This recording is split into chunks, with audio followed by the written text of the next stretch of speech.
रुद्रांश ने प्यार से माही की नाक पर किस करते हुए कहा, मैं तुम्हें अकेला छोड़कर नहीं जाना चाहता, लेकिन अगर दादी माँ को पता चल गया कि मैंने तुमसे किस तरह शादी की है, वो मुझे चप्पल से मारेंगे। सौभाग्य भैया और सर्वज्ञ भैया तो मुझे बीच चौराहे में मुर्गा ही बना देंगे, और वो चुड़ैल रुद्रांशी मेरी वीडियो पूरे शहर में वायरल कर देगी। वो लोग जितना मुझसे प्यार करते हैं ना, उतना ही मेरी चटनी भी बना देते हैं। रुद्रांश ने जानबूझकर एक्टिंग करते हुए डरा सा चेहरा बनाकर कहा। रुद्रांश की बात सुनकर तो माही हंसने लगी थी। तुम सच में बहुत लकी हो जो इतना प्यार करने वाला परिवार मिला है। तुम्हें तो अपने परिवार के साथ ही रहना चाहिए। आप सब लोग कितनी देर बाद इकट्ठे होंगे। आप नहीं जाओगे तो मुझे बहुत बुरा लगेगा, क्योंकि वह आपसे बहुत प्यार करते हैं। माही ने एक मुस्कुराहट के साथ कहा। क्यों, तुम मुझसे प्यार नहीं करती क्या? रुद्रांश ने माही की आंखों में देखते हुए पूछा। रुद्रांश के अचानक से पूछे इस सवाल ने माही को हैरान कर दिया। डन।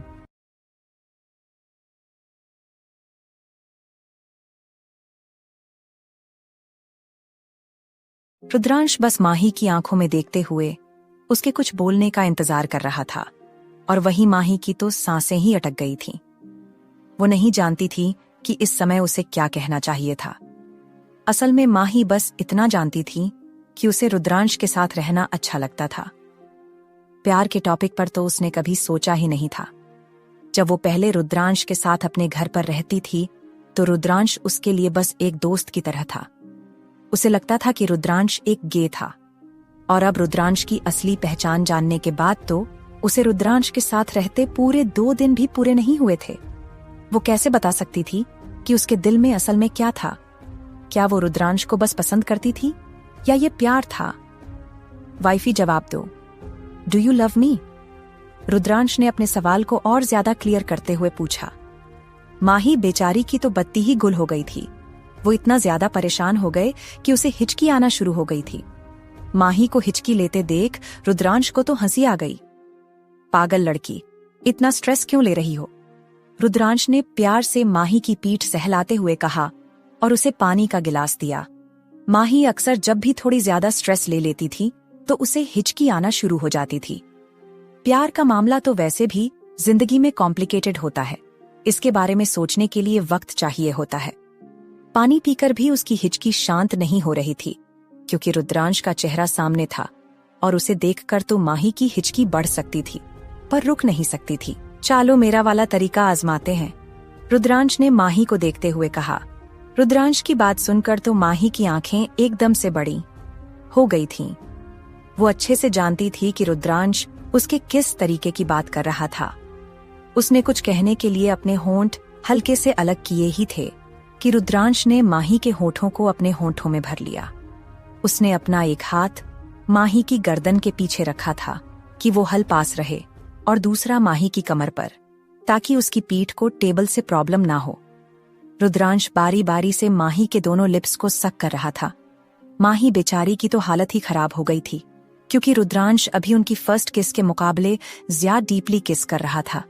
माही पहले तो हैरानी से रुद्रांश को देख रही थी, लेकिन फिर उस पर भी रुद्रांश की किस का जादू चलने लगा। उसकी पलकें भारी हो गईं, और उसने अपनी आंखें बंद करके रुद्रांश को महसूस करना शुरू कर दिया। माही का हाथ धीरे धीरे रुद्रांश के सीने से फिसलता हुआ उसके कंधे पर आया, और फिर गर्दन से उसके बालों में। जहां से भी माही का हाथ फिसलते हुए गुजरा था, रुद्रांश को तो वहां पर जैसे आग सी लग रही थी। माही के उस तरह छूने से रुद्रांश अपना काबू खोने लगा था। रुद्रांश का हाथ माही की कमर पर कस गया था, और उनकी वो किस अब डीप से पैशनेट हो गई थी। लगभग 20 मिनट की लंबी किस के बाद रुद्रांश ने माही के होठों को रिहा किया था। वो भी इसलिए क्योंकि माही को सफोगेशन हो रही थी, वरना वो तो अभी भी छोड़ने का राजी नहीं था। देखा हो गई ना हिचकी शांत वाइफी, ये रुद्रांश का स्टाइल है, और ये सिर्फ मैं अपनी वाइफी पर ही इस्तेमाल करूंगा। रुद्रांश ने एक मुस्कुराहट के साथ माही की तरफ देखते हुए कहा। माही बेचारी तो खुद को शांत करने की कोशिश कर रही थी। ये किस तो उसकी पहली किस से भी ज्यादा पैशनेट थी, जिसने उसकी हालत खराब कर दी थी। रुद्रांश माही को देख रहा था, जिसकी बॉडी तेज सांसों की वजह से ऊपर नीचे हो रही थी। आई गेस मुझे अब चलना चाहिए, वरना आज तो घर नहीं जा पाऊंगा मैं। रुद्रांश ने अपना गला साफ करते हुए कहा। मतलब? माही ने थोड़ी मासूमियत के साथ रुद्रांश की तरफ देखते हुए पूछा। मतलब तुम्हारा जादू चल रहा है वाइफे, रुद्रांश ने प्यार से माही की गाल को चूमते हुए कहा। हालांकि माही को रुद्रांश की बातों का असली मतलब पता नहीं था, लेकिन फिर भी वो शर्मा रही थी। थोड़ी देर बाद रुद्रांश राजावत मेंशन के लिए निकल गया और वहीं माही उसे दरवाजे पर खड़ी देखती रही। रुद्रांश जैसे जैसे उससे दूर जा रहा था, माही का दिल भारी होने लगा था। आदत लगा दी है तुमने अपनी रुद्र। तुमने जो सवाल पूछा था शायद उसका जवाब हाँ ही है रुद्रा, माही ने एक हल्की सी मुस्कुराहट के साथ कहा और वापस अंदर आ गई। दूसरी तरफ सर्वज्ञ भी चांदनी को अपने सीने से लगाए खड़ा था। चांदी पिछले 15 मिनट से चुपचाप उसके सीने से लगी हुई थी। सर्वज्ञ भी राजावत मेंशन जा रहा था। सर्वज्ञ के दूर होने की खबर ने तो चांदनी को जैसे बुझा ही दिया था। कहीं न कहीं चांदनी के अंदर सर्वज्ञ को खो देने का डर भी था। उसे आज विराट की बातें याद आ रही थीं, जब उसने कहा था कि सर्वज्ञ उसे मन भरने के बाद छोड़ देगा। साथ ही अब तो चांदनी के साथ रहने से सर्वज्ञ ठीक हो गया था। वो दूसरे लोगों को छू पा रहा था। स्वीट हार्ट, तुम इतना क्यों डर रही हो जैसे मैं वापस ही नहीं आऊंगा? बस 2 दिन की तो बात है, सर्वज्ञ ने चांदनी की कमर को सहलाते हुए कहा। लेकिन चांदनी ने तो उल्टा सर्वज्ञ को छोड़ने के बजाय उस पर अपनी पकड़ और कस ली, जैसे वो थोड़ा भी ढीला छोड़ेगी तो सर्वज्ञ कहीं गायब हो जाएगा। सर्वज्ञ भी चांदनी के दिल की हालत समझ रहा था। वो ये भी जानता था कि कहीं ना कहीं चांदनी घबरा रही थी कि सर्वज्ञ के जाने के बाद वो यहां अकेली रह जाएगी। तुम कहोगी तो मैं नहीं जाऊंगा स्वीटहार्ट, सर्वज्ञ में चांदनी के चेहरे को थोड़ा ऊपर उठाते हुए कहा। चांदनी ने फिर गहरी सांस भरी और ना में गर्दन हिला दी। नहीं, आपको जरूर जाना चाहिए सर्वज्ञ। अब तो आप उन सब से अच्छे से मिल सकते हो। अब आपको उनसे और दूर रहने की जरूरत भी नहीं है। चांदनी ने एक हल्की सी मुस्कुराहट के साथ सर्वज्ञ की तरफ देखते हुए कहा। और ये सब तुम्हारी वजह से ही पॉसिबल हो पाया है स्वीटहार्ट। अगर तुम नहीं होती तो शायद आज मैं जी ही नहीं रहा होता। तुम मेरी जिंदगी का सबसे खूबसूरत तोहफा हो स्वीटहार्ट, सर्वज्ञ ने प्यार से चांदनी के माथे को चूमते हुए कहा। चांदनी ने भी अपनी एड़ियों पर थोड़ा ऊपर उठते हुए सर्वज्ञ की गाल पर किस कर लिया। अब आप जाओ, चांदनी ने भारी दिल से सर्वज्ञ की आंखों में देखते हुए कहा। हाँ, और तुम मेरी जान का ख्याल रखना, सर्वज्ञ ने चांदनी की आंखों में देखते हुए कहा और हल्के से झुककर उसके होंठों को कैप्चर कर लिया। एक डीप किस के बाद दोनों अलग हो गए और सर्वज्ञ पलट कर चला गया। सर्वज्ञ का हर एक बढ़ता कदम चांदनी के दिल में अजीब सी बेचैनी पैदा कर रहा था। सर्वज्ञ 10 कदम दूर जा चुका था, लेकिन चांदनी का दिल तो अब जैसे फटने वाला था। उसके पैरों में अपने आप ही हलचल होने लगी और वो भागते हुए सर्वज्ञ के पीछे चली गई। अपने पीछे कुछ हलचल महसूस करते ही सर्वज्ञ एकदम से पलट गया। वो ठीक से कुछ समझ पाता उससे पहले ही चांदनी उसके सीने से लगी हुई थी। स्वीट हार्ट, सर्वज्ञ ने चांदनी की पीठ को सहलाते हुए धीमे से उसका नाम लिया। चांदनी ने अपना सर उठाकर सर्वज्ञ की आंखों में देखा और फिर फाइनली उसके दिल में चुभ रही बात उसकी जुबान पर आई। आप वापस तो आओगे ना सर्वज्ञ? स्वीट हार्ट, अपने इस राजमा जितने दिमाग से प्लीज इस बार कुछ मत सोचना। I am requesting you. तुम्हें छोड़कर भला मैं कहाँ जाऊंगा? 2 दिन बाद वापस आ जाऊंगा तुम्हारे पास, तुम्हारी रातों की नींद खराब करने, सर्वज्ञ ने चांदनी की नाक पर किस करते हुए कहा। चांदनी सर्वज्ञ की बात सुन एकदम से शर्मा गई थी। उसने जल्दी से अपनी पलकें झुका लीं। सर्वज्ञ को चांदनी की फिक्र हो रही थी। वो जानता था ये पागल सी लड़की जरूर ही उल्टी सीधी बातें सोचकर रोने लगेंगी। वैसे अगर तुम चाहोगी तो मैं 3-4 घंटे और लेट जा सकता हूँ, सर्वज्ञ ने चांदनी के कान में मदहोशी भरी आवाज में कहा और उसके कान पर बाइट कर लिया। आह सर्वज्ञ, आप जाओ, लेट हो रहा है आपको, चांदनी ने शर्माते हुए सर्वज्ञ से 2 कदम पीछे हटकर कहा। नहीं स्वीटहार्ट, मैं बिल्कुल भी लेट नहीं हो रहा हूं। मेरी तो पहली प्रायोरिटी तुम ही हो।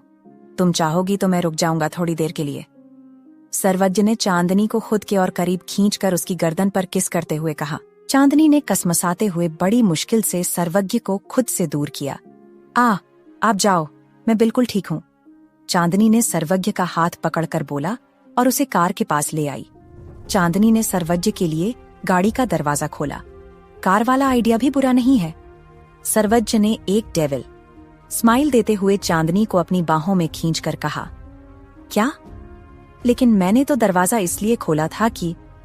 चांदनी इतना ही बोल पाई थी कि सर्वज्ञ ने उसे पैशनेटली किस करना शुरू कर दिया। थोड़ी देर बाद सर्वज्ञ चांदनी के साथ कार की बैक सीट पर ही अपनी रोमांटिक फैंटेसीज पूरी करने लगा। सर्वज्ञ सच में चांदनी के लिए 2 घंटे लेट हो गया। कार में रोमांस सेक्शन के बाद सर्वज्ञ ने अपने और चांदी के कपड़े ठीक किए और उसे वापस से विला के अंदर ले आया।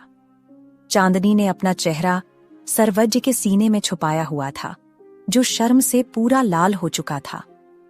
सर्वज्ञ ने चांदनी को अपने कमरे में लाकर बेड पर लेटा दिया। मुझे नहीं लगता अब कल सुबह तक तुम इस बेड से उठ पाओगी, इसलिए शाम का डिनर मैं किसी को बोल दूंगा, तुम्हें रूम में ही दे जाएगा। अब प्लीज अपना ये राजमा जितना दिमाग इस्तेमाल मत करना। सर्वज्ञ ने चांदनी को बेड पर लेटाकर उसके माथे को चूमते हुए पूछा। चांदनी ने शर्म के मारे बस मुंह से इतनी आवाज निकाली, वैसे मैं दिल्ली जा रहा हूं तो तुम्हें कुछ चाहिए तो नहीं वहां से? मैं आते वक्त ले आऊंगा तुम्हारे लिए। सर्वज्ञ ने चांदनी के चेहरे पर झुके हुए पूछा। आप बस मेरे सर्वज्ञ को ले आना, मेरे लिए वही मेरा सब कुछ है। चांदनी ने दिल से सर्वज्ञ की आंखों में देखकर कहा। सर्वज्ञ के चेहरे पर एक मुस्कुराहट आ गई और उसने चांदनी की नाक से अपनी नाक सहलाते हुए कहा, अब अगर मैं 2 मिनट भी यहाँ रुकना तो शायद 2 घंटे और लेट हो जाऊंगा स्वीट हार्ट। सर्वज्ञ की बात सुनकर चांदनी की आंखें फिर से उल्लू जितनी बड़ी हो गई। उसका चेहरा देखकर तो सर्वज्ञ को हंसी आ गई थी। You are so cute sweetheart. Sarvagya ने चांदनी के माथे को चूमते हुए कहा और फिर बेड से खड़ा हो गया। अपना ख्याल रखना। चांदनी ने सर्वज्ञ को जाता हुआ महसूस करके एकदम से कहा। सर्वज्ञ ने मुस्कुराहट के साथ हाँ में गर्दन हिला दी और बोला, तुम भी? इसके बाद सर्वज्ञ चला गया और चांदनी बस वहीं बेड पर लेटे हुए सर्वज्ञ के ख्यालों में खोई रही। उसके कान में सर्वज्ञ की गाड़ी की आवाज पड़ गई थी जो मेंशन से निकल गई। उसका दिल एक बार फिर से कुछ घबराने लगा। प्लीज मेरे पास वापस लौट आना, आप मेरे जीने की वजह हो। चांदनी ने बेडशीट को अपनी मुट्ठी में कसकर बंद करते हुए कहा। तभी चांदनी का फोन वाइब्रेट होने लगा। उसने देखा तो सर्वज्ञ की वीडियो कॉल थी। उसके चेहरे पर एकदम से मुस्कुराहट आ गई। क्या हुआ? चांदनी ने कॉल पिक कर सर्वज्ञ के चेहरे को देखते हुए कहा। कुछ नहीं, बस सोच रहा था कि टेक्नोलॉजी का थोड़ा इस्तेमाल कर लूं। मैं जब तक घर नहीं पहुंचता तुम्हारे साथ वीडियो कॉल पर रहूंगा, ताकि ये एश्योर कर सकूं कि मेरी राजमा जितने दिमाग वाली स्वीट हार्ट रो नहीं रही। सर्वज्ञ ने प्यार से चांदनी के चेहरे की तरफ देखते हुए कहा। चांदनी ने मोबाइल अपने सामने रख दिया। उसके दिल में जो जलन पहले हो रही थी अब थोड़ी शांत हो गई थी, क्योंकि वो अभी भी सर्वज्ञ को देख पा रही थी, उसे बातें कर पा रही थी। सौभाग्य के फार्म हाउस में भी लक्ष्मी इस वक्त अकेले हाल में बैठी हुई थी, क्योंकि सौभाग्य भी लक्ष्मी को घर छोड़कर राजावत मेंशन के लिए निकल गया था। लक्ष्मी के चेहरे पर एक मुस्कुराहट थी, क्योंकि उसके दिमाग में सौभाग्य के साथ बिताए वो पल याद आ रहे थे जब वो बारिश के नीचे थी। सौभाग्य ने जब उसके माथे से अपना माथा लगाया था, वो वक्त ही लक्ष्मी की जिंदगी का सबसे खूबसूरत वक्त था। आज उसे एहसास हुआ था कि वो मिस लक्ष्मी सिंघानिया से मिसेज लक्ष्मी सौभाग्य सिंह राजावत बन चुकी थी। पता नहीं इन्हें क्या दुश्मनी है मुझसे, पहले प्यार जताते हैं और फिर यूं दूर हो जाते हैं। चलो इस बार कम से कम दादी माँ के पास तो गए हैं, पिछली बार की तरह मुझे इग्नोर तो नहीं कर रहे। लेकिन मैं इतने बड़े घर में करूं क्या? बोर हो गई हूं, लक्ष्मी ने बोरियत भरा चेहरा बनाते हुए कहा। उसने आसपास देखा और फिर उसकी नजरें सौभाग्य के कमरे पर आकर ठहर गईं। चलो आज अपने पतिदेव का कमरा ही देखें, कम से कम उनके बारे में कुछ पता तो चले। वैसे भी मैं उनकी पत्नी हूँ, इतना सा छापा तो मैं डाल ही सकती हूँ। लक्ष्मी ने अपने हाथ मलते हुए बच्चों जैसी शरारती मुस्कुराहट के साथ कहा। लक्ष्मी सीधा सौभाग्य के कमरे में आ गई और आसपास की चीजें देखने लगी। उसने फिर सौभाग्य के बेड का ड्रॉर खोला। ड्रॉर में एक खूबसूरत लड़की की तस्वीर और एक एल्बम रखी हुई थी, साथ ही कुछ बाकी चीजें भी। ये लड़की कौन है? लक्ष्मी ने थोड़ा कंफ्यूजन भरे चेहरे से सोचो और वो तस्वीर अपने हाथ में ले ली। वो तस्वीर और किसी की नहीं बल्कि रिदम की थी, जो सौभाग्य हमेशा ही सोने से पहले देखा करता था। हालांकि कल ऐसा नहीं हुआ, क्योंकि कल रात तो सौभाग्य लक्ष्मी की फिक्र में लक्ष्मी के साथ उसके घर पर था। उसके दिमाग में एक बार भी रिदम का ख्याल नहीं था। लक्ष्मी ने फिर वो एल्बम उठा लिया। धीरे धीरे पन्ने पलटने लगी। लक्ष्मी की आंखों से आंसू तो जैसे नदी की तरह बह रहे थे। उसे एल्बम में सौभाग्य और रिदम की साथ बिताई यादें थीं। रिदम और सौभाग्य की तस्वीर देखकर लक्ष्मी का दिल एकदम से बैठ गया था। लक्ष्मी ने फिर वो एल्बम उठा लिया। धीरे धीरे पन्ने पलटने लगी। लक्ष्मी की आंखों से आंसू तो जैसे नदी की तरह बह रहे थे। उसे एल्बम में सौभाग्य और रिदम की यादें थीं। रिदम और सौभाग्य की तस्वीर देखकर लक्ष्मी का दिल एकदम से बैठ गया था। अब आगे लक्ष्मी ने जो सपने सौभाग्य के साथ सजाना शुरू कर दिए थे, वो एकदम से बिखर चुके थे। उसके दिमाग में बस यही बात चल रही थी कि शायद इसीलिए सौभाग्य उससे दूर भागता था, क्योंकि वो तो किसी और से प्यार करता था। उन तस्वीरों से तो वो समझ गई थी कि वो लड़की सौभाग्य के साथ उसके कॉलेज टाइम से थी, क्योंकि उसमें सौभाग्य ज्यादा यंग लग रहा था और कुछ तस्वीरों में वो लोग कॉलेज में ही थे। मैं कैसे भूल गई कि हमारी शादी एक मजबूरी के चलते हुई थी। मैं क्यों भूल गई कि आपने तो मेरी मदद करने के लिए मुझसे शादी की थी, ना कि प्यार में। आप तो मुझे डाइवोर्स देने वाली हो, ये जानने के बाद भी मैं बेवकूफ आपसे प्यार करने लगी सौभाग्य। हाँ, मैं आपसे प्यार करती हूँ, बहुत प्यार करती हूँ, लक्ष्मी ने आंसू बहाते हुए बोला। लक्ष्मी रोते रोते वहीं जमीन पर बैठ गई और देखते ही देखते रोते हुए उसकी आंख लग गई। लगभग आधे घंटे बाद जब उसे रूम में थोड़ी सी हलचल हुई तो लक्ष्मी की आंखें खुल गईं। उसने देखा तो सरिता आंटी उसके पास बैठी हुई थीं। आंटी आप? लक्ष्मी ने सरिता आंटी की तरफ देखते हुए धीमी सी आवाज में कहा। सरिता आंटी ने एक मुस्कुराहट के साथ लक्ष्मी को देखा और उसके हाथ से वो तस्वीर ले ली। रिदम नाम है इनका। सरिता आंटी ने वो फोटो और एल्बम दोबारा से ड्रॉर में डालते हुए कहा। क्या आप जानती हैं इन्हें? आपने मुझे पहले इनके बारे में क्यों नहीं बताया? ये जानते हुए कि प्रोफेसर तो पहले ही किसी और से प्यार करते हैं, क्यों आपने कहा कि हम दोनों हमेशा साथ रहेंगे? क्यों आपने मेरे दिल में प्यार की झूठी उम्मीद जागने दी आंटी? आप चाहती तो सब रोक सकती थी, मुझे बताकर कि प्रोफेसर किसी और से प्यार करते हैं। लक्ष्मी ने नाराजगी भरी आवाज में सरिता आंटी की तरफ देखते हुए कहा। ये नाराजगी किसी मालकिन की नहीं थी, वो तो एक बेटी की तरह सरिता आंटी से नाराज हो रही थी, जिन्हें वो अपनी माँ जितनी इज्जत देती थी, क्योंकि सौभाग्य भी उनकी बहुत इज्जत करता था। बीती बातों को याद करके क्या फायदा बेटा? रिदम मैडम तो आज से 7 साल पहले ही मर चुकी है, सरिता आंटी ने लक्ष्मी को बताया। ये जानने के बाद कि रिदम मर चुकी थी, लक्ष्मी एकदम से हैरान हो गई। क्या? लक्ष्मी ने हैरानी से सरिता आंटी की तरफ देखते हुए थोड़ी ऊंची आवाज में कहा। हाँ बहू रानी, वो मर चुकी है और भाग्य बाबा इतने सालों से बस उनकी यादों के सहारे जी रहे थे। आपने इस घर को नहीं देखा क्या, जो सिर्फ सफेद और काले रंग से ढका हुआ है? रिदम मैडम के जाने के बाद इसमें कभी कोई रंग नहीं आया, बिल्कुल भाग्य बाबा की जिंदगी की तरह, लेकिन आप उनकी जिंदगी में रंग घोल सकती हैं। सरिता आंटी ने लक्ष्मी के हाथ पर हाथ रखते हुए कहा। लेकिन मैं कैसे? अगर उन्होंने इतने सालों से दीदी की यादों को संभाल कर रखा है, तो जरूर ही प्रोफेसर उनसे बहुत प्यार करते होंगे। मुझे भरोसा नहीं हो रहा कि कोई किसी से इतना प्यार कर सकता है कि उसके जाने के बाद भी इतने सालों तक उसकी यादों को इस तरह से संभाल कर रखे। मुझे नहीं लगता मैं कभी उनकी जगह प्रोफेसर की जिंदगी में ले पाऊंगी, लक्ष्मी ने थोड़ा परेशान होते हुए कहा। वो इस वक्त परेशान जरूर थी, लेकिन पहले जितनी दुखी नहीं। उसे अब इतना तो पता चल चुका था कि रिदम इस दुनिया में नहीं थी, इसलिए अभी भी कहीं ना कहीं उसके दिल में फिर उम्मीद जगी थी। बहू रानी, मैंने आपके आने के बाद भाग्य बाबा में बहुत से बदलाव देखे हैं। वो पहले की तरह सिर्फ काम से मतलब नहीं रखते, आपकी तरफ ध्यान भी देते हैं। कल जब आप नहीं मिली तो मैंने उनकी आंखों में जो फिक्र और जज्बात देखे थे, वो प्यार के बहुत करीब है। आप विश्वास नहीं करेंगे, लेकिन कल मैंने उन्हें रोते हुए देखा, जबकि वो तो रिदम मैडम की तस्वीर को भी बिना आंसुओं के देखते थे। वो बस उदास होते थे, उनके सारे जज्बात तो जैसे मर चुके थे, लेकिन आपके आने के बाद वो फिर मुस्कुराने लगे हैं। बहुरानी, भाग्य बाबा को आप जैसे किसी की जरूरत है जो उनकी जिंदगी को फिर से खुशहाल और रंगीन बना सके। बाकी आपकी मर्जी है, जैसा आपको ठीक लगे, सरिता आंटी ने लक्ष्मी को समझाते हुए कहा। इसके बाद वो उठकर कमरे से बाहर चली गई। उनके जाने के बाद माही ने एक बार फिर से ड्रॉर खोलकर बीच में से रिदम की तस्वीर निकाल ली। जानती हूं ये मुश्किल है, लेकिन क्या आप अपना प्यार मुझे दे सकती हैं? मैं वादा करती हूं जिस तरह से आप उन्हें खुश देखना चाहती थीं, मैं भी उसी तरह उन्हें खुश रखूंगी।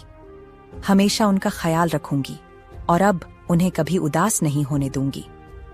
देखिए, आपको उन्हें इस तरह अकेला छोड़कर नहीं जाना चाहिए था, और अगर अब छोड़ दिया है तो उन्हें मुझे दे दीजिए ना। मैं सच कह रही हूं, मैं उनसे बहुत प्यार करती हूं दीदी। हो सकता है उतना ना कर पाऊं जितना आप उनसे कहती थीं, लेकिन अपनी जान से ज्यादा चाहूंगी उन्हें, लक्ष्मी ने एक मुस्कुराहट के साथ कहा। वहीं दूसरी तरफ माही भी बस बैठी हुई थी। रुद्रांश के बिना तो उसका बिल्कुल भी मन नहीं लग रहा था। तभी उसका फोन वाइब्रेट हुआ। उसने जल्दी से अपना फोन देखा, इस उम्मीद के साथ कि शायद रुद्रांश उसे कॉल कर रहा होगा, पर ऐसा नहीं था। वो कॉल किसी अननोन नंबर से आ रहा था। माही ने पहली बार कॉल इग्नोर कर दी, लेकिन फिर जब दूसरी बार भी उसी नंबर से कॉल आया तो उसने फोन उठा लिया। तुम्हारी हिम्मत कैसे हुई मेरी बीवी के साथ ऐसा करने की? फोन की दूसरी तरफ से एक लड़के की भड़कती हुई आवाज आई। समीर? माही ने कंफ्यूजन से बोल। हाँ समीर ठाकुर, तुम्हारी बहन का पति। अब जो सवाल पूछा है उसका जवाब दो। तुमने मेरी बीवी को कंपनी से क्यों निकलवाया? कंपनी से निकलवाने के साथ साथ तुमने इसके साथ बदतमीजी भी की, इस पर हाथ उठाया। एक बात कान खोलकर सुन लो माही। ओबेरॉय, अगर दोबारा से मेरी बीवी के साथ ऐसा पेश आए तो मैं तुम्हारी जान ले लूंगा। समीर की गुस्से भरी आवाज फोन की दूसरी तरफ से आई। तुम्हारी बीवी तुमसे झूठ बोल रही है। मैंने उसके साथ कोई बदतमीजी नहीं की, बल्कि उसने मुझे धक्का दिया था और सबके सामने बेइज्जत किया, यहां तक कि मुझे गंदी गंदी बातें भी बोली। और माही ने इतना ही कहा था कि समीर ने उसकी बात काट दी। क्या ही बोला था उसने? यही ना कि तुम बॉस के साथ रंगरलियां मनाकर वहां पहुंची हो। तो इसमें गलत क्या था महेश्वरी ओबेरॉय? यही तो औकात है तुम्हारी। तुम जैसी लड़कियां आदमियों के बिस्तर गर्म करने के काम ही आ सकती हैं, किसी की बीवी बनने के लायक नहीं। इसलिए तो मैंने वक्त रहते तुम्हारी जगह माया से शादी कर ली। तुम्हें अपनी जिंदगी में हर काम के लिए खुद को बेचना ही पड़ना। समीर ने इतना ही बोला कि माही ने उसकी बात काट दी। बस करो समीर, अब बहुत हो गया। पहले ही तुम मेरी जिंदगी नरक बना चुके हो, अब और जहर मत उगलो। तुम्हारी बीवी की खुद की करतूत कंपनी से बाहर निकाले जाने वाली थी। उसने पता नहीं क्या बोला है मेरे खिलाफ, लेकिन तुम्हें अगर पता करना है कि वो कंपनी से क्यों निकाली गई है तो उसने मुझे धक्का दिया था, और ये वहां के कैमरा में भी रिकॉर्ड है। शक हो तो आकर देख लेना। मैं आज जो कुछ भी हूं, अपनी मेहनत से, अपने मेहनत के बल पर हूं। बहुत पढ़ाई की है मैंने। वैसे भी बहुत पैसा है ना तुम्हारे पास, तो पाल लो अपनी बीवी को और दोबारा मुझे कॉल मत करना। मेरा तुम दोनों से कोई लेना देना नहीं है, माही ने गुस्से से कहा और फोन काट दिया। माही ने फोन पर तो गुस्से से बात की थी, लेकिन फोन काटने के बाद एकदम से उसके चेहरे पर दुख के एक्सप्रेशंस आ गए और वो फूट फूट कर रोने लगी। क्यों क्यों मेरा अतीत मेरा पीछा नहीं छोड़ रहा? क्यों इन जैसे लोग मेरी जिंदगी में हैं? आज तक अपनी जिंदगी में जो कुछ भी किया है अपनी मेहनत से किया है। कभी किसी के आगे हाथ नहीं फैलाए। जिस्म बेचना तो बहुत दूर की बात थी। मुझसे मेरा सब कुछ छीनने के बाद भी इन दोनों के दिल को ठंडक नहीं मिली, जो फिर से मेरी जिंदगी में दखलंदाजी कर रहे हैं।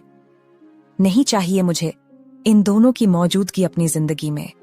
माही ने गुस्से से टेबल से फ्लावर पॉट उठाकर जमीन पर मारते हुए बोला। समीर ने एक गलतफहमी की वजह से माही को अपने प्यार में फंसाया था।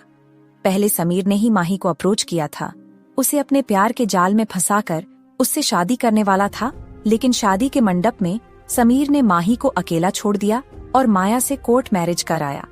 उस वक्त जब माही ने इसकी वजह पूछी तो समीर ने तीखे शब्दों में जवाब दिया था, तुम जैसे भिखारी से भला मैं क्यों शादी करूंगा? मुझे लगा तुम इस घर की बड़ी बेटी हो, लेकिन तुम्हारी हैसियत तो उस घर में नौकर जितनी भी नहीं है। भला समीर ठाकुर माया जैसी खूबसूरती हसीना को छोड़कर तुम जैसी एवरेज से शादी क्यों करेगा, जो मेरी किसी काम की नहीं? माही ने समीर से दिल से प्यार किया था। वो तो हमेशा से ही प्यार के लिए तरसी थी, और समीर के थोड़ा से भी प्यार से पेश आने पर वो उसकी बातों में आ गई। लेकिन समीर का असली रंग देखने के बाद तो माही का प्यार से भरोसा ही उठ गया था। इस वक्त समीर के वो शब्द माही के कान में गूंज रहे थे, इसलिए उसने अपने कानों पर हाथ रख लिया और अपने घुटनों के बल जमीन पर बैठ गई। माही का फोन एक बार फिर से वाइब्रेट हुआ और उसने बिना देखे कि फोन उठाकर कान से लगा लिया। उसने सामने वाले की आवाज सुने बिना ही लगभग चिल्लाते हुए कहा, मैंने कहा ना, मुझे परेशान मत करो, मुझे तुम में किसी से भी कोई मतलब नहीं है। चौको, क्या हुआ? फोन की दूसरी तरफ से रुद्रांश की परवाह भरी आवाज आई। रुद्रांश की आवाज सुनकर माही का मन कर रहा था कि उसके सीने से लगकर आज फूट फूट कर रोए, लेकिन इस वक्त वो भी उसके पास नहीं था। रुद्र, तुम? सॉरी, मुझे लगा वो स्पैम कॉल वाला है। कुछ लोगों को आदत होती है बिना वजह फोन करके किसी को परेशान करने की। छोड़ो, तुम ठीक हो ना? पहुंच गए घर? माही ने बड़ी मुश्किल से खुद को नॉर्मल करते हुए पूछा। माही चाहे कितनी भी कोशिश कर रही थी, पता तो रुद्रांश को चल गया था कि माही रो रही थी, क्योंकि माही की आवाज रोने से हल्की भारी हो जाती थी। वाइफी, सब ठीक तो है ना?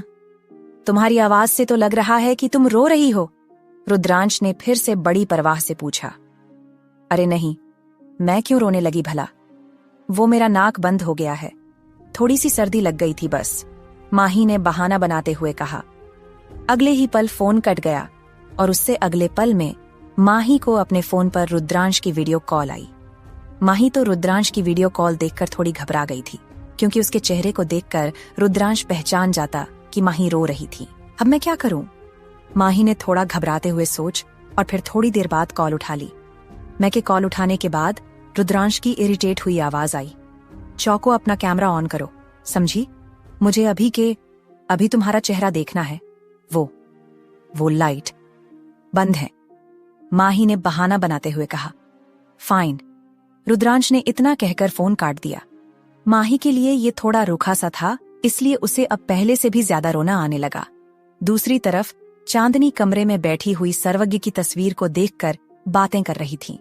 बैठ के ठीक सामने सर्वज्ञ की बड़ी सी तस्वीर थी। तभी उसके कमरे पर दस्तक हुई और एक लड़का कमरे में आया। उस लड़के ने मास्क पहना हुआ था और हाथ में खाने की ट्रे थी। यहां रख दो, चांदनी ने बेड के साइड वाली टेबल की तरफ इशारा करते हुए बोला। मैडम, सर ने बोला है कि आप खाना खाने से पहले ये दवाइयां ले लें। उस आदमी ने चांदनी की तरह से छोटी सी टेबलेट बढ़ाते हुए कहा। ये सुनने के बाद कि सर्वज्ञ ने वो टेबलेट खाने के लिए कहा था, चांदनी ने ज्यादा सवाल नहीं किया और उस लड़के के हाथ से वो टैबलेट लेकर खा ली। अगले ही पल चांदनी को हल्का चक्कर से आने लगा और देखते ही देखते उसकी आंखों के आगे अंधेरा छा गया। काम हो गया समझो, ये बेहोश हो गई है। मैं लगभग 15 मिनट में इसे लेकर वहां पहुंचता हूं, उस लड़के ने कहा। उस लड़के के कान में ईयरफोन था और वो किसी दूसरे आदमी के साथ फोन पर बात कर रहा था। जल्दी करो। फोन की दूसरी तरफ से एक लड़की की आवाज आई और अगले ही पल फोन कट गया। फोन काटने के बाद उस लड़के ने चांदनी को उठा लिया और विला से लेकर निकल गया। वहीं एक अंधेरे कमरे में एक लड़की कुर्सी पर बैठे हुए साइग्रेट के कश ले रही थी। तुम सच में चाहती हो कि हम लोग उसे मार दें, क्योंकि वो तो तुम्हारी बहन है ना? उस लड़की के सामने कुर्सी पर बैठे एक लड़के ने कहा। बहन मत बोलो तुम उसे, मेरी जिंदगी में मेरा सबसे बड़ा दुश्मन ही वही है। हाँ, मैं चाहती हूँ कि तुम लोग उसे मार दो, वैसे भी वो लड़की मर ही जाए तो अच्छा है। गीतांजलि ने अपनी जगह से खड़े होते हुए कहा। ठीक है बेबी, एज यू विश। उस आदमी ने अपनी जगह से खड़े होकर गीतांजलि की कमर में हाथ डालते हुए कहा, मैं तुम्हें वो सब दे रही हूँ जो तुम चाहते थे, लेकिन बदले में मुझे चांदनी की मौत चाहिए। वो किसी भी तरीके से बचनी नहीं चाहिए। गीतांजलि ने आंखों में नफरत लिए हुए कहा। कुछ ही देर में वो अंदरा कमरा गीतांजलि की गहरी आहों से गूंज रहा था। क्या बच पाएगी चांदनी अपनी सौतेली बहन गीतांजलि के जाल से? डन।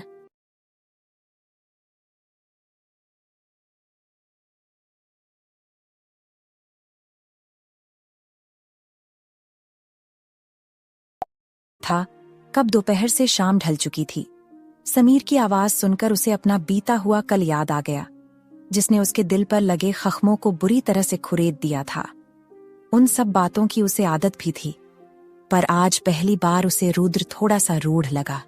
इसके बाद उसके दिल में तो जैसे दुख का सैलाब ही उमड़ आया था। उसकी जिंदगी में खुशी के नाम पर बस रुद्र ही था, और वो भी जब उससे रुखा सा पेश आया तो माही ये बर्दाश्त नहीं कर पाई। मैं ही बुरी हूं, इसीलिए लोग मुझसे प्यार ही नहीं कर पाते। माही ने घुटनों में अपना सर छुपाए हुए बोला, सही कहा तुमने, तुम बहुत बुरी हो चौको। माही को रुद्रांश की आवाज सुनाई दी। रुद्रांश की आवाज सुनकर माही ने एकदम से सर उठाकर सामने देखा। रुद्रांश ठीक उसके सामने खड़ा था। रुद्रांश ने जब देखा था, माही काउच के आगे ही घुटनों में अपना सर छुपाए जमीन पर बैठी हुई थी। उसने तो रो रो कर अपनी हालत ही खराब कर ली थी। माही का चेहरा देखने के बाद रुद्रांश की आईब्रोज जुड़ गई और वो जल्दी से अपने घुटनों के बल माही के सामने बैठ गया। क्या हुआ है? अब तो सच बोलो। रुद्रांश ने माही के हाथों को अपने हाथों में लेते हुए परवाह भरी आवाज में पूछा, रुद्र, आप सच में यहां हो? माही ने हैरानी से रुद्रांश के चेहरे की तरफ देखते हुए बोला, मेरी बीवी उदास थी और बता भी नहीं रही थी कि क्यों, इसलिए मुझे पूछने के लिए खुदा आना ही पड़ा। रुद्रांश ने माही के चेहरे को अपने हाथों में भरकर उसके आंसू पोंछते हुए बोला। माही बस खामोशी से रुद्रांश के चेहरे की तरफ देख रही थी। उसकी आंखों में माही की फिक्र झलक रही थी और चेहरे पर माही के दुखी होने का दुख। क्या हालत बना ली तुमने? रो रो कर चौको, ऊपर से बता भी नहीं रही हो क्या हुआ है। माही, तुम मुझे अपना पति नहीं मानती तो कम से कम दोस्त ही मान लो। रुद्रांश ने थोड़ा उदासी भरी आवाज में माही की आंखों में देखते हुए बोला। माही अगले ही पल रुद्रांश के सीने से लग गई। रुद्रांश ने बिना एक पल भी गवाए माही पर अपनी बाहें लपेट ली। माही अगले 15 मिनट तक रुद्रांश के सीने से लगी हुई सुबकती रही और रुद्रांश भी चुपचाप उसके बालों को सहलाता रहा। काफी देर होने के बाद माही जब थोड़ा शांत हो गई तो रुद्रांश ने उसके चेहरे को हल्का ऊपर किया। बस करो, नहीं तो तुम्हारी आंसुओं की बाढ़ में मेरा पेंट हाउस बह जाएगा। रुद्रांश ने प्यार से माही के आंसुओं को पोंछते हुए कहा। रुद्रांश की बात सुनकर माही के चेहरे पर एक मुस्कुराहट आ गई, लेकिन अगले ही पल उसकी मुस्कुराहट गायब हो गई और परेशानी ने उसके चेहरे पर घर कर लिया। रुद्र, तुम वापस क्यों आए? तुम्हारे घर वाले क्या सोच रहे होंगे? तुम थोड़ी देर पहले ही तो गए थे और अब वापस भी आ गए। माही ने रुद्रांश की आंखों में देखते हुए पूछा। अपनी बीवी का चुम्मा लेने आया हूं, नहीं आ सकता क्या? रुद्रांश ने माही की आंखों में देखते हुए कहा और अगले ही पल उसके होठों पर हल्के से किस कर लिया। माही के चेहरे पर एक मीठी से मुस्कुराहट आ गई और उसने अपनी पलकें झुका लीं। अब बताओ क्यों रो रही थी? रुद्रांश ने जमीन पर ठीक से बैठे हुए माही को अपनी गोद में खींचकर पूछा। रुद्रांश की बाहें इस वक्त माही की कमर पर लिपटी हुई थीं और वही माही की भी रुद्रांश की गर्दन में। दोनों के चेहरे इस वक्त काफी करीब थे। रुद्रांश के इतने करीब होने से माही का तो दिमाग ही काम करना बंद कर गया था। मैं कुछ पूछ रहा हूं वाइफी, या तो अभी जवाब दो या फिर अगले 30 मिनट तक मैं तुम्हें कुछ बोलने नहीं दूंगा। रुद्रांश ने माही की तरफ देखते हुए कहा। रुद्रांश की बात सुनकर माही ने एकदम से तेज पलकें झपकते हुए उसकी तरफ देखा। मतलब तो वो अच्छे से समझ गई थी कि रुद्रांश इनडायरेक्टली क्या बोल रहा था। उनकी पिछली किस में ही माही की हालत खराब हो गई थी। अगर 30 मिनट रुद्रांश ने उसे वैसा किस किया तो माही के तो प्राण ही निकल जाएंगे। वो मुझसे फ्लावर पॉट टूट गया था, बहुत महंगा होगा ना, और मेरे पास पैसे भी नहीं है। माही ने रोंदू सा मुंह बनाते हुए कहा। माही अभी रुद्रांश को अपनी पिछली जिंदगी के बारे में कुछ भी नहीं बताना चाहती थी। ऐसा नहीं था कि उसे रुद्र पर भरोसा नहीं था, लेकिन कहीं ना कहीं वह अभी भी रुद्र के सामने झिझक रही थी। अभी तो उसे खुद अपने और रुद्रांश के रिश्ते में कंफ्यूजन थी। वो नहीं जानती थी कि रुद्रांश के लिए ये रिश्ता बस कॉन्ट्रैक्चुअल था या वो हकीकत में इस रिश्ते को मानता था। उनके बीच में जो था वो अट्रैक्शन थी या फिर प्यार था। तुम इसलिए रो रही थी? रुद्रांश ने मुंह बनाते हुए पूछा। देखो ना, मैंने कितना सुंदर गमला तोड़ दिया। तुम्हारा बहुत नुकसान हुआ ना? माही ने मायूस का चेहरा बनाते हुए पूछा। रुद्रांश ने भी गहरी सांस छोड़ते हुए हाँ में गर्दन हिला दी और बोला, बेशक बहुत ज्यादा नुकसान हुआ है। रुद्रांश की बात सुनकर माही का दिल मायूस हो गया और उसने अपनी पलकें झुका ली। तुम्हें पता है मेरी चौकों के आंसू कितने कीमती हैं और तुमने उन्हें बहाकर मुझे कंगाल कर दिया। तुम्हें पता है मेरी चौकों की मुस्कुराहट के सामने तो कोहिनूर का हीरा भी फीका है और तुमने वो गायब कर दी वाइफी। हाय, मैं तो लूट गया, बर्बाद हो गया। रुद्रांश ने नौटंकी करते हुए अपने सीने को पीटते हुए कहा। वही माही की हंसी छूट गई थी। वह पहले जितना रोई थी, अभी उसे उतनी ही हंसी आ रही थी। माही की खिलखिलाती हुई हंसी सुनकर रुद्रांश के दिल को चैन आया था। काफी देर हंसने के बाद माही ने प्यार से रुद्रांश के चेहरे पर हाथ रखा। रुद्रांश थोड़ा कंफ्यूज हो गया था। इससे पहले वो कुछ समझ पाता, माही ने आगे होकर रुद्रांश की गाल पर अपने होंठ रख दिए। रुद्रांश के तो पूरे बदन में जैसे बिजलियां दौड़ने लगी थीं। थोड़ी देर के बाद माही रुद्रांश से अलग हो गई, लेकिन उसने अपनी पलकें उठाकर ऊपर नहीं देखा। रुद्रांश भी समझ रहा था कि माही शर्मा रही थी, जो देखकर रुद्रांश को उस पर और भी ज्यादा प्यार आने लगा। माही। रुद्रांश ने माही की गर्दन में अपना चेहरा छुपाते हुए बड़ी मदहोशी भरी आवाज में माही का नाम लिया। रुद्रांश का वैसा करने से ही माही के पूरे बदन में आग लगने लगी थी। उसने आज तक ऐसे एहसास महसूस नहीं किए थे। रुद्र, तुम्हारे लिए खाना बना दूं? तुम्हें भूख भी तो लगी होगी ना? डिनर का टाइम हो गया है। माही ने एकदम से रुद्रांश की गोद से उठते हुए कहा। माही थोड़ा घबराई हुई किचन की तरफ जाने ही लगी थी कि रुद्रांश ने उसकी कलाई पकड़ ली। रुद्रांश के यूं कलाई पकड़ने से माही की सांसें तो जैसे रुकने ही लगी थीं। वो तेज सांस भरने लगी। अगले ही पल उसे अपने पेट पर रुद्रांश का दूसरा हाथ फिसलता महसूस हुआ। रुद्र, जाने दो, तुम्हारे लिए खाना भी बनाना है, माही ने धीमी सी आवाज में कहा। लेकिन मुझे तो आज डिनर में अपनी चॉको फ्लेवर वाइफी को खाना है, रुद्रांश ने प्यार से माही की गर्दन पर किस करते हुए बोला।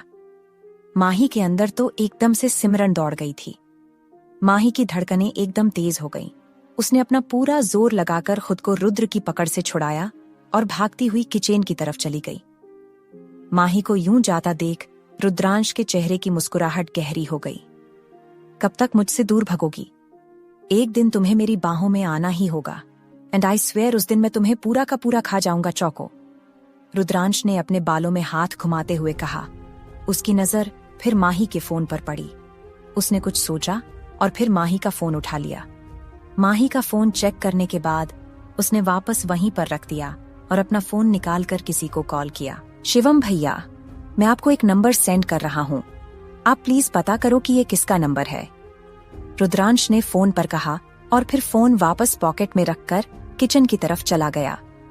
दूसरी तरफ जंगल में सुनसान सी हवेली में इस वक्त चांदनी को कुर्सी पर बांधा हुआ था। चांदनी अभी भी बेहोश थी। तभी उसके चेहरे पर किसी ने छपाक से पानी की पूरी बाल्टी उड़ेल दी। चांदनी हांफते हुए अचानक से होश में आई। उसे आंखें खोलने में अभी भी तकलीफ हो रही थी। जैसे कैसे उसने अपनी आंखें खोलकर सामने देखा तो लगभग 5 लड़के उसके सामने खड़े थे। उनके कट्टे फटे चोट लगे से चेहरे देखकर वो इतना तो समझ गई थी कि ये लोग गुंडे थे। वो काफी डर गई थी। कौन हो तुम लोग और मुझे यहाँ पर क्यों बांध कर रखा है? चांदनी ने थोड़ा हिलने की कोशिश करते हुए कहा, पर वो 1 इंच भी नहीं हिल पाई क्योंकि उसके हाथ पांव कुर्सी से बंधे हुए थे। तेरे लिए तो हम लोग तेरी मौत है। वैसे मानना पड़ेगा गजब की खूबसूरत हो तुम। दिल नहीं कर रहा तुमसे बिना खेले मार देने का। वैसे सुना था कि तुम मर्दों के बिस्तर गर्म करती फिरती हो, तो आज रात हमारा कर दो, तुम्हें थोड़ी आसान मौत देंगे। एक घुंघराले बालों वाले लड़के ने अपने सीने पर हाथ चलाते चांदनी को ऊपर से नीचे तक देखकर कहा, देखो मुझे छोड़ दो, जाने दो मुझे। आखिर तुम लोग मुझे मारना ही क्यों चाहते हो? मैंने किसी का क्या बिगाड़ा है? प्लीज मुझे जाने दो, चांदनी ने लगभग गिड़गिड़ाते हुए कहा। ठीक है, तुझे अभी जान से नहीं मारेंगे, थोड़ी देर जी लेने देंगे, लेकिन सिर्फ तब तक जब तक तू हमारी प्यास बुझाएगी, एक दूसरे लड़के ने चांदनी के चेहरे को अपने हाथ से मसलते हुए कहा। पोंछों के 5 लड़के 25-26 साल के आसपास ही थे। ऐसा लग रहा था मानो किसी कोलाज के बच्चों ने ग्रुप बनाकर अपना गैंग तैयार किया था। तुम सब लोगों का दिमाग खराब हो गया है क्या? मैं कह रही हूं मुझे जाने दो, वरना अंजाम अच्छा नहीं होगा। मुझे छूने के बारे में सोचना भी मत, चांदनी ने गुस्से से सभी लड़कों को देखते हुए कहा। चांदनी की गुस्से भरी आवाज को सुनकर वो सभी लड़के रावण की तरह हंसने लगे थे। और तुझे लगता है तू हमें रोक पाएगी? एक लड़के ने चांदनी के बालों को पीछे से पकड़ते हुए कहा। चांदनी की आंखें दर्द से बंद हो गईं और वो उस वक्त में सर्वज्ञ को याद करने लगीं। सर्वज्ञ, कहाँ हो आप? प्लीज मुझे बचा लो। चांदनी ने मन ही मन सर्वज्ञ को याद करते हुए कहा। तभी उसे वहां पर कुछ हलचल महसूस हुई और उसने अचानक से आंखें खोलकर सामने देखा। सर्वज्ञ। चांदनी ने ना के बराबर आवाज में सर्वज्ञ की तरफ देखते हुए आंसू भरी निगाहों से कहा, सर्वज्ञ। इस वक्त 2 लड़कों की गर्दन पकड़कर खड़ा था। सर्वज्ञ की आंखों में इस वक्त गुस्सा उतरा हुआ था। एक लड़का तो जमीन पर गिरा हुआ था और बाकी के 2 लड़कों को सौभाग्य ने अपनी पकड़ में दबोच कर रखा था। कमीनों, मेरी नजर क्या हटी, तुम मेरी मूनलाइट उठा लाए। सर्वज्ञ सिंह राजावत की जान पर हाथ डालने का नतीजा क्या होता है, ये तो तुम्हें आज पता चलेगा। सर्वज्ञ ने गुस्से से कहा और दोनों लड़कों के सर को टकरा दिया। इतनी मुश्किल से मैं जेठ बना हूं और तुम लोग उस खुशी पर भी ग्रहण लगने आ गए। शर्म नहीं आती है, पढ़ाई की उम्र में ये हरकतें करते हुए। सौभाग्य ने भी गुस्से से अपने चंगुल में फंसे हुए लड़कों को एक साथ जमीन पर धकेलते हुए कहा। सौभाग्य ने फिर सर्वज्ञ की तरफ देखते हुए बोला, तू संभाल उसे, मैं इन सबको देख लूंगा। इन सभी को तो ये प्रोफेसर ही सुधार लेगा। सर्वज्ञ ने हाँ में गर्दन हिला दी और चांदनी के पास आ गया। सर्वज्ञ। चांदनी ने सर्वज्ञ की तरफ देखते हुए इमोशनली कहा। वहीं सर्वज्ञ का ध्यान चांदनी के हाथ पांव की रस्सियां खोलने में था। सर्वज्ञ का चेहरा तो अभी भी गुस्से से भरा हुआ था। हाथ पांव आजाद होते ही चांदनी एकदम से खड़े होकर सर्वज्ञ के सीने से लग गई। सर्वज्ञ, मैं बहुत डर गई थी, मुझे लगा मैं आपको देखे बिना ही मर जाऊंगी। चांदनी ने सर्वज्ञ के सीने से लगे हुए फूट फूट कर रोते हुए कहा, मेरे रहते तुम्हें कुछ नहीं हो सकता स्वीट हार्ट। सर्वज्ञ सिंह राजावत की जान हो तुम, और मेरी जान को इतनी आसानी से छीन नहीं सकता। इन्होंने जो किया है उसकी सजा इन्हें जरूर मिलेगी। पूरी उम्र भर किसी लड़की को हाथ नहीं लगा पाएंगे साले। सर्वज्ञ ने चांदनी को अपनी बाहों में भरे हुए उन लड़कों की तरफ देखकर दांत भींचते हुए बोला। वो लड़के तो सर्वज्ञ की आवाज सुनकर ही कांप गए थे। उन सभी ने हाथ जोड़ लिए और ना में गर्दन हिला दी। हमें तो पैसे दिए गए थे सर, आप प्लीज हमें छोड़ दीजिए, घुंघराले बालों वाले लड़के ने गिड़गिड़ाते हुए बोला। किसने दिए थे तुम्हें पैसे? सर्वज्ञ ने चांदी को छोड़कर उस लड़की के पास आते हुए कहा। वो लड़का कुछ बोल पाता उससे पहले ही सर्वज्ञ ने उसका गला पकड़ लिया था। अबे यार, बोलने तो दे उसे। सौभाग्य ने सर्वज्ञ का हाथ पकड़कर बड़ी मुश्किल से उस लड़के का गला छुड़ाते हुए बोला, भाई इन लोगों की हिम्मत कैसे हुई मेरी स्वीट हार्ट को छूने की? आप अच्छे से जानते हैं मुझे बिल्कुल पसंद नहीं है कोई मेरी चीजों को छुए, और इन लोगों ने तो दिल तो कर रहा है सबके सब यही जिंदा जला दूं। सर्वज्ञ ने गुस्से से खड़े होते हुए कहा और अपनी बैग से गन निकाल ली। चांदनी ने तो अपने दोनों हाथ अपने मुंह पर रख लिए और सौभाग्य ने अपना माथा पीट लिया। जाग गया डेविल, सौभाग्य ने अपने माथे पर हाथ रखे हुए कहा। सिर्फ 5 मिनट है तुम्हारे पास, जल्दी से उस इंसान का नाम उगलो जिसने तुम्हें भेजा था, वरना सबके सब यही मरोगे। एंड आई स्वेयर तुम्हारे परिवार वालों के पास तुम्हारा मातम मनाने के लिए राख भी नहीं छोड़ूंगा। सर्वज्ञ ने गुस्से से दांत खींचते हुए कहा और रिवॉल्वर घुमा दिया। सर्वज्ञ की उंगली ट्रिगर पर थी, जो देखकर वह सभी लड़के किसी सूखे पत्ते की तरह काम रहे थे। सर्वज्ञ इस वक्त काफी खतरनाक लग रहा था। डन। किसी को भी कुछ ना बोलता देख सर्वज्ञ का गुस्सा तो 7वें आसमान पर चढ़ गया था। वो गुस्से से ट्रिगर दबाने ही वाला था कि तभी चांदनी उसके सामने आ गई। सर्वज्ञ प्लीज शांत हो जाइए। चांदनी ने सर्वज्ञ के सीने पर हाथ रखकर हल्का सहलाते हुए कहा, इन लोगों ने तुम्हें चोट पहुंचाने की कोशिश की और तुम कह रही हो कि मैं शांत रहूं? स्वीटहार्ट, तुम्हारी इसी अच्छाई की वजह से लोग तुम्हें बेवकूफ बनाते हैं। सर्वज्ञ ने चांदनी की तरफ देखते हुए हल्का गुस्से से कहा, तो इस बेवकूफ को संभालने के लिए आप हो ना?